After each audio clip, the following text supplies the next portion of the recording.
सगळ्यांच्या शब्दामध्ये आभार मानणं माझ्याकडून शक्य नाही, परंतु आजच्या विवाह सोहळ्याबद्दल साखरपुड्याची चर्चा जशी महिनाभर चालली तशी ही चर्चा एक वर्षभर आरामशीर चालेल. आणि बऱ्याच लोकांची अशी शंका आहे की इंदुरीकर महाराजांनी मुलीचं लग्न का एवढं मोठं का केलं. तर लोकांचा पहिला एक शंका आहे की इंदुरीकर महाराज लोकांना सांगतात की लग्न सारे करा आणि स्वतः मोठा केला. त्याचं उत्तर असं आहे, ज्याची परिस्थिती आहे, ज्याला संतांनी दिलंय, आणि ज्याच्यावर ज्ञानोबा याची कृपा आहे त्याने पहिली शंका आहे.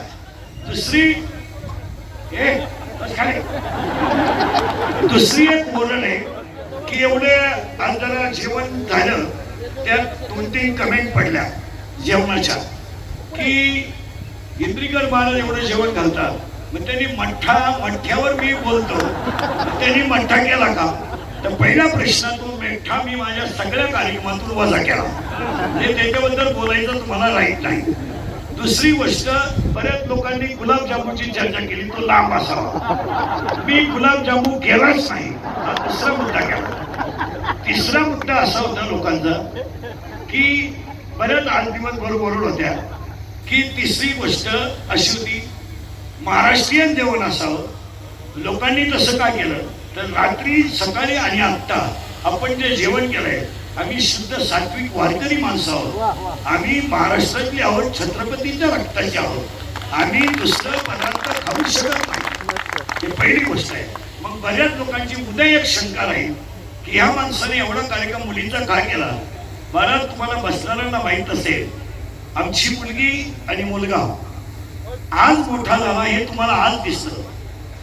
आज माझी मुलगी मोठी झाली हे दिसते, पण आम्ही दोघं कीर्तनकार असताना माझ्या मुलीला आणि माझ्या मुलाला कधीही वडिलांचं सुख कधी मिळालं नाही. 3 महिन्याची माझी मुलगी असताना दुसऱ्याच्या घरामध्ये ठेवून आम्ही कीर्तन केली. माझ्या मुलांनी 10वी पर्यंत आतापर्यंत त्यांची वडिलांचा संपर्क कधी आला नाही. तुम्हाला पाहिजेच असेल तर शास्त्री बसलेले, माझा स्वतःचा मुलगा नामदेव शास्त्रींकडे शिकायला आहे, शिकायला त्यांच्याकडे आहे. त्यांनी सांगावं, मी 3 वर्षामध्ये माझ्या स्वतःच्या मुलाला सुद्धा भेटायला गेलो नाही. शास्त्री सांगतील, आम्ही रात्रंदिवस 32 वर्ष रक्ताचं पाणी करून 6-7 तास बोलून 800 किलोमीटर प्रवास करून आम्ही कुटुंब चालवलं. आणि कुटुंब आम्ही नुसतं कुटुंबच नाही चालवलं, तर समाजाच्या देणेदारीतून आम्ही कोणत्या क्षेत्रात कमी पडलो नाही. बसलेल्या कोणत्याही माणसाने सांगावं की आम्ही कोणत्याही क्षेत्र असो, मंदिर बांधायचं आम्ही पुढे जाऊ, सप्ताह करायचा आम्ही पुढे जाऊ, विद्यालय चालवायचं आम्ही पुढे जाऊ. अनेक लोकांनी विद्यालय चालवली असतील, पण आतापर्यंत 1 रुपया न घेता 13 शिक्षकांना नोकरी देणारा एखादी संस्था मला महाराष्ट्रात दाखवा, ती माझ्याकडे आहे. ज्यांची माझ्याकडे 15 लोक काम करतात, 1 रुपया न घेता मी विद्यालय घेतलं आणि आतापर्यंत विद्यालयाला 5वी ते 10वी पर्यंत चाचणीची फी सुद्धा नाही असं विद्यालय मी चालवतो. परंतु मला ट्रोल करताना ही गोष्ट काय केली जाते त्याचं उत्तर प्रत्येकाने जीवनामध्ये सापडलं पाहिजे. आता या गोष्टी आता उद्या प्रश्न उभा राहील, एवढा खर्च यांनी उपलब्ध केला कसा,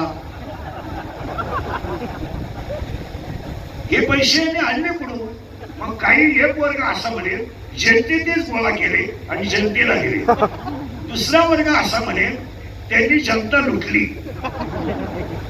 तिसरा वर्ग असा म्हणेल त्याला सगळ्यांचं समर्पक उत्तर आहे, माझ्यावर प्रेम करणारी जेवढी भक्त मंडळी आहे त्या भक्त मंडळीने 90% लग्नाचा खर्च स्वतः केलेला आहे.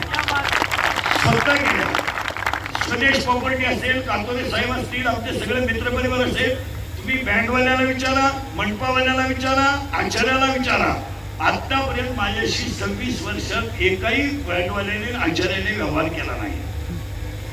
त्यामुळे तो ट्रोल करण्याचा कोणालाही अधिकार नाही. त्यांना आता आम्हाला देणाऱ्यांनी दिलाय, त्यामुळे त्याच्यावर चर्चा व्हायचं काही काम नाही. आता फक्त मी तुम्हाला एवढंच सांगेन की ते ट्रोल करा काय, हा त्याच्या बौद्धिक पातळीचा प्रश्न आहे. मी किती सांगितलं तरी 3 लाख रुपये जरी घेऊन सोन्याची नळी आणली तर कुत्र्याचं शेपूट सरळ होत नाही. म्हणजे सोन्याच्या नळीत जरी घातलं तरी त्याच्यामध्ये ते होणार नाही. त्याला एक शब्द सांगतो बाबा, सांगू का? सांगू का?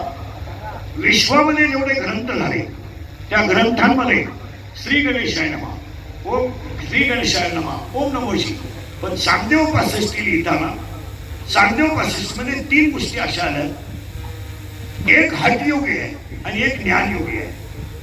चांगदेव महाराज हठयोगी आहे आणि ज्ञानेश्वर महाराज ज्ञानयोगी आहे. हठयोग्याकडून आलेलं पत्र ज्ञानयोग्याकडे येत आहे तेव्हा ते कोर आहे, तेव्हा ते कोर आहे. आणि ज्ञानयोग्याकडून पत्र जात आहे ते हठयोग्याला जात आहे, त्यामध्ये 65 ओव्या आहेत आणि 65 ओव्यांमध्ये 3 ओव्या अशा आहेत. ज्ञानोबाईंनी इतके सुंदर 3 शब्द वापरले. अलंकार तुम्ही कोणताही करा, अलंकार तुम्ही कोणताही करा आणि त्याला कोणताही आकार द्या, पण अलंकार सोनं सोन्याचं सोने पण सोडत नाही. कपडे तुम्ही कोणती घ्या, कापड सूत सोडत नाही. आणि गुळ तुम्ही कापा, फोडा, भुगा करा, पाण्यात भाजवा, शिजवा, गुळ त्याची गोडी सोडित नाही. तसं समाजामध्ये नास्तिक प्रवृत्तीची लोक, तुम्ही त्यांना काही करा, ते त्यांचा मूळ स्वभाव सोडू शकत नाही. पण अशी माणसं जरूर पाहिजे. त्यामुळे आपल्या चुका ध्यानात येत नाही. प्रथमतः तुम्हाला सगळ्यांचे आभार मानतो. सगळ्यांचं तुमचं कौतुक करावं तेवढं थोडंच आहे. आम्हाला वेळ जास्त झालाय. तुम्ही माझ्यासाठी जेवढं प्रेम आतापर्यंत टिकवलं, हे तुमचं माझं, तुमचं माझ्यावर, मी तुमचा मुलासारखा आहे असं प्रेम समजून शेवटपर्यंत प्रेम राहो. आणि सगळ्यात महत्वाची गोष्ट, या कार्यक्रमाला देशमाने साहेबांचं अनमोल सहकार्य मिळालं.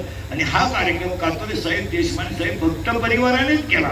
मी यातलं काहीच केलं नाही.